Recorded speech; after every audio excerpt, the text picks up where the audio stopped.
शिक्षा और संस्कृति की आवाज जानी पहचानी उत्तराखंड मुक्त विश्वविद्यालय आपके लिए लेकर आया है 91.2 एफएम पर बदलते शहर की धड़कन हेलो हल्द्वानी।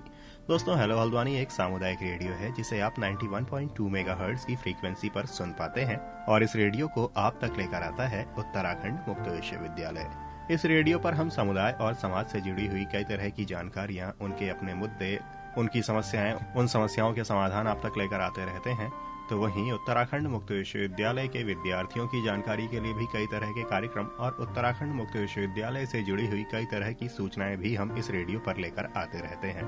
तो ऐसी ही एक जानकारी हमारे पास है कि उत्तराखंड मुक्त विश्वविद्यालय में आंतरिक शिकायत समिति के अंतर्गत वुमेन काउंसलिंग सेल का गठन किया गया है और ये सेल किस तरह से काम करेगी और कौन कौन इस काउंसलिंग सेल का लाभ उठा सकता है, कौन कौन इससे लाभान्वित हो सकता है, इस बारे में ये पूरी जानकारी हम आपके लिए लेकर आए हैं और इस बारे में विस्तार से बात कर रहे हैं उत्तराखंड मुक्त विश्वविद्यालय के मनोविज्ञान विभाग से डॉक्टर रुचि तिवारी, डॉक्टर भाग्यश्री जोशी, विनीता पंत और अर्थशास्त्र विभाग से डॉक्टर नमिता वर्मा।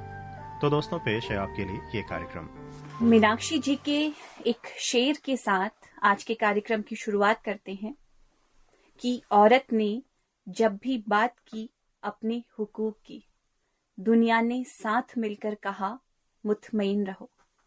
नमस्कार, मैं डॉक्टर भाग्यश्री जोशी आप सभी का स्वागत करती हूं आज के इस प्रोग्राम में, जिसमें आज हम बात करने जा रहे हैं उत्तराखंड मुक्त विश्वविद्यालय में निर्मित आंतरिक शिकायत समिति के अंतर्गत बनी वुमेन काउंसलिंग सेल के विषय में। ये काउंसलिंग सेल क्या है, ये कैसे काम करती है और कौन कौन से ऐसे मुद्दे हैं जिसमें आप सहायता प्राप्त कर सकते हैं, तो इस विषय में आज हम बात करने के लिए आप सभी के सामने उपस्थित हुए हैं। तो सबसे पहले हमारे साथ हैं डॉक्टर रुचि तिवारी, जो इस वुमेन काउंसलिंग सेल की सह संयोजक हैं। तो डॉक्टर रुचि तिवारी, मैं आपका बहुत बहुत स्वागत करती हूँ आज के इस प्रोग्राम में। Thank you doctor Bhagyashree. तो सबसे पहले रुचि मैम, मैं आपसे जानना चाहूंगी कि जो ये वुमेन काउंसलिंग सेल है, ये क्या है? तो जैसे कि यूजीसी के मानकों के अनुरूप प्रत्येक विश्वविद्यालय या महाविद्यालय में एक आंतरिक शिकायत समिति होनी चाहिए। तो इसी तरीके से उत्तराखंड मुक्त विश्वविद्यालय में भी काफी समय से आंतरिक शिकायत समिति का गठन हो चुका था, पर विगत वर्ष इस समिति में एक नए प्रकोष्ठ को जोड़ा गया, जिसको कि विमेन काउंसलिंग सेल का नाम दिया गया, यानी कि महिला परामर्श प्रकोष्ठ। तो इस सेल की आवश्यकता इसलिए महसूस की गई क्योंकि कई बार ऐसा होता है कि कार्यस्थल पर कार्य की अधिकता की वजह से या महिलाओं के प्रति अवांछित व्यवहार की वजह से जो है महिलाओं को अत्यधिक मानसिक तनाव का सामना करना पड़ता है, जिसके बारे में वो किसी से बात नहीं कर पाती हैं। तो ऐसी परिस्थिति में अपने मानसिक तनाव को कम करने के लिए वुमेन काउंसलिंग सेल से वे सहायता प्राप्त कर सकते हैं। इस समिति के बारे में मैं आपको बताना चाहूंगी कि इस समिति में जो हमारे सदस्य हैं, उनमें इस समिति के जो संयोजक हैं वो हैं प्रोफेसर रेणु प्रकाश, जो कि उत्तराखंड मुक्त विश्वविद्यालय में समाज विज्ञान विद्या शाखा में प्रोफेसर के पद पर कार्यरत हैं। साथ ही मैं इस सेल की सह संयोजक हूं डॉक्टर रुचि तिवारी, जो कि उत्तराखंड मुक्त विश्वविद्यालय में ही मनोविज्ञान विभाग में असिस्टेंट प्रोफेसर के पद पर कार्यरत हूं। साथ ही हमारे इस सेल में सदस्य के रूप में कार्यरत हैं डॉक्टर भाग्यश्री जोशी। डॉक्टर भाग्यश्री जोशी भी मनोविज्ञान विभाग में असिस्टेंट प्रोफेसर के पद पर कार्यरत हैं। इसके अतिरिक्त इस सेल में हमने बाह्य परामर्शकों की भी सहायता ली है, उनको भी हमने जोड़ा है। इनमें हमारे साथ जो जुड़े हैं बाह्य परामर्शक, उनमें पहले हैं प्रोफेसर आराधना शुक्ला, जो कि सोबन सिंह जीवना विश्वविद्यालय के मनोविज्ञान विभाग के रिटायर्ड विभागाध्यक्ष हैं। साथ ही हमारे साथ इसमें जुड़ी हैं प्रोफेसर इला शाह, वह भी सोबन सिंह जीना विश्वविद्यालय में समाजशास्त्र विभाग की विभागाध्यक्ष हैं। और इसके साथ हमारे साथ जुड़ी हैं इसमें प्रोफेसर मधुलता नयाल, जो कि वर्तमान में सोबन सिंह जीना विश्वविद्यालय अल्मोड़ा में मनोविज्ञान विभाग के विभागाध्यक्ष हैं। और ये जितने भी सदस्य हैं इस सेल में, जितने भी हमारे सदस्य हैं, ये सभी सदस्य महिला परामर्श के क्षेत्र में ट्रेंड और एक्सपीरियंस्ड हैं। बहुत बहुत शुक्रिया रुचि मैम, आपने इस समिति के सभी सदस्यों से हमें परिचित करवाया और ये बताया कि ये समिति किस क्षेत्र में कार्य कर रही है।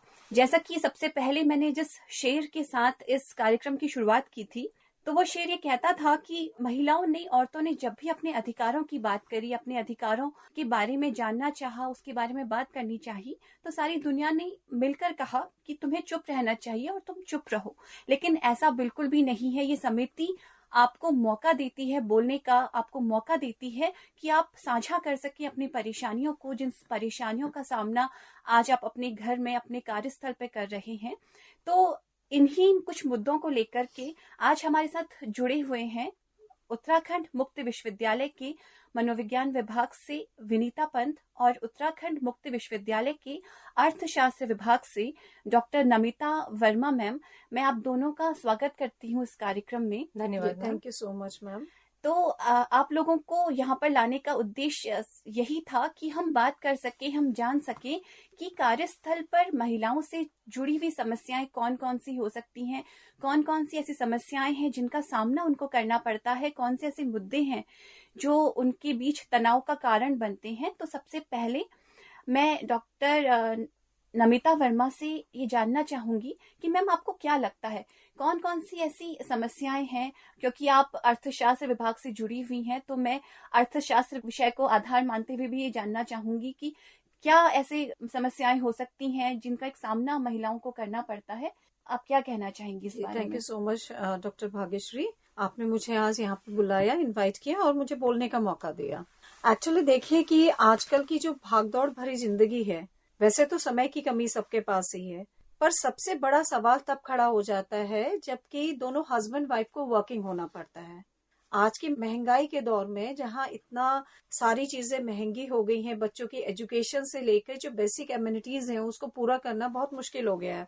तो उसके लिए वाइफ को भी घर से बाहर निकलना पड़ता है जॉब के लिए, और जॉब के लिए बाहर जाना पड़ता है। इट्स वेरी नेचुरल कि आपको कई तरीके की समस्याओं का सामना करना पड़ता है।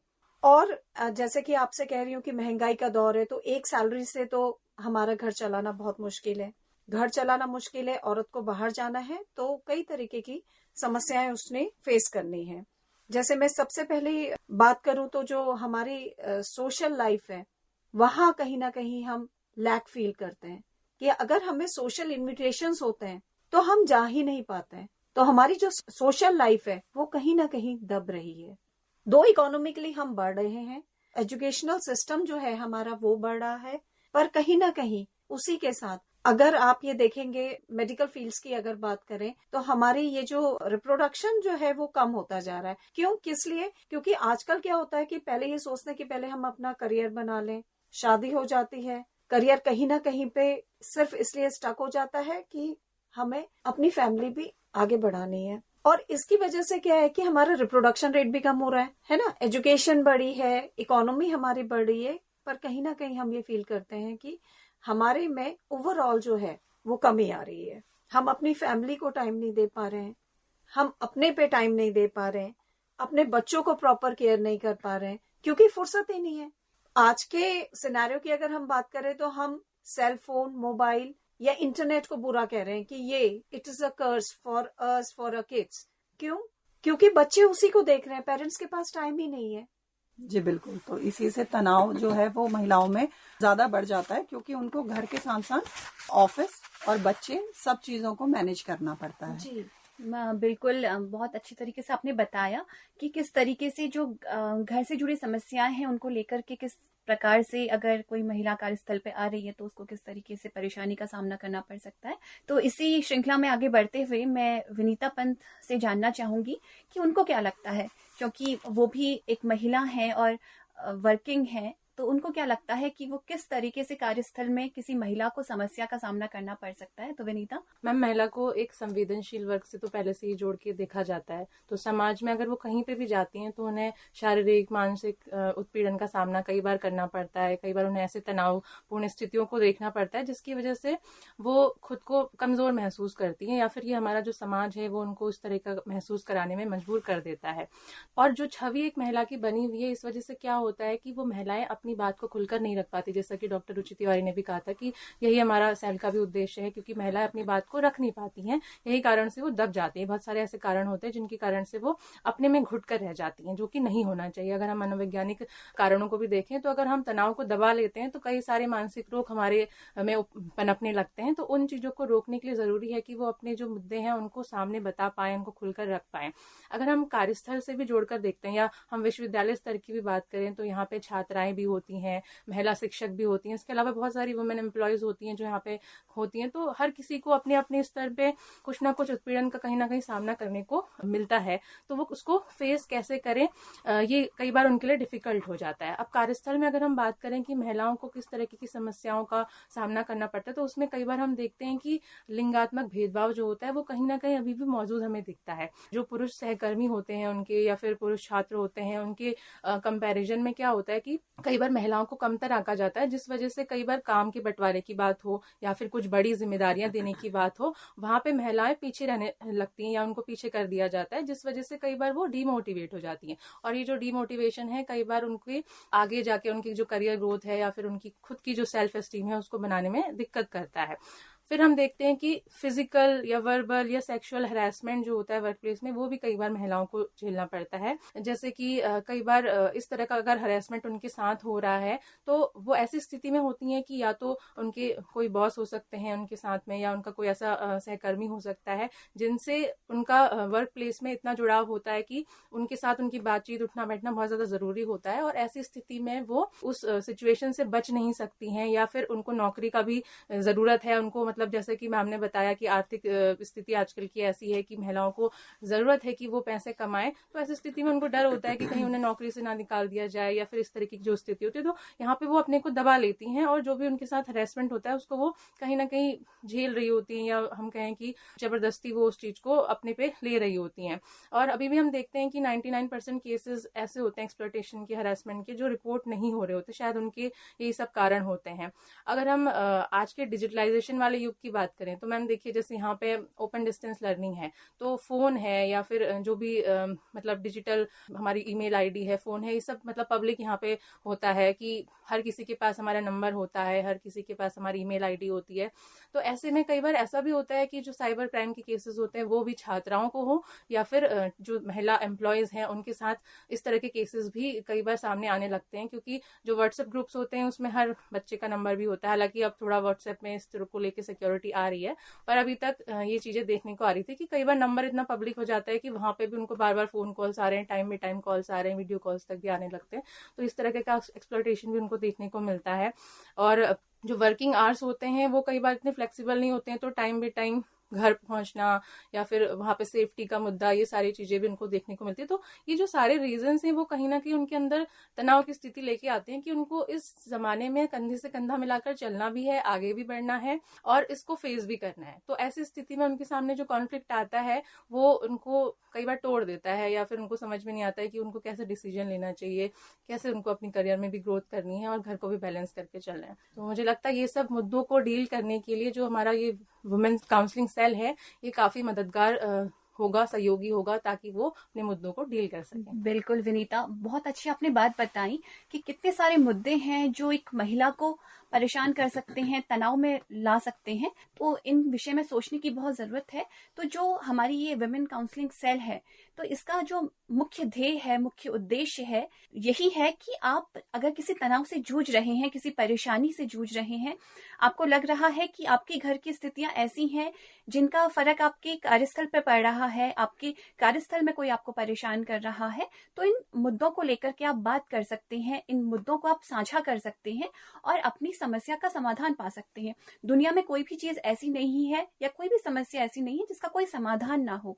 हर चीज का समाधान मौजूद होता है। बहुत बार ऐसा होता है कि परेशानी छोटी होती है, लेकिन हम उसको सोच सोच के इतना बड़ा बना देते हैं जिससे वो हमको ऐसा लगने लगता है कि हम उससे बाहर नहीं निकल पाएंगे, हम उससे घिरे चले जाते हैं। तो जो ये वुमेन काउंसलिंग सेल है, इसमें जो काउंसलर्स हैं वो आपको हेल्प करेंगे, आपको बताएंगे कि किस तरीके से आप डील कर सकते हैं। एक काउंसलर का काम यही होता है। आपने हमेशा इससे देखा होगा कि एक पौधा जो कि बारिश में, तूफान में झुक जाता है, गिर जाता है या फिर अपनी जड़ों को खोने लगता है, तो आप क्या करते हैं, उसमें जाकर के एक डंडा लगा देते हैं और उस डंडे के सहारे उस पौधे को खड़ा कर देते हैं और कुछ दिन में देखते हैं कि वो पौधा फिर से अपनी जड़ें पकड़ लेता है। तो एक काउंसलर की भूमिका यही होती है कि जिस समय आप गिर रहे हों, जिस समय आप तनाव से घिरे हों, जिस समय आप अपने आप को कमजोर महसूस कर रहे हों, तो उस डंडे की तरह आपको सहारा देना और आपको वापस से खड़ा करना और वापस से इतना मजबूत बना देना कि आप अपनी जिंदगी की समस्याओं से वापस से लड़ सकें।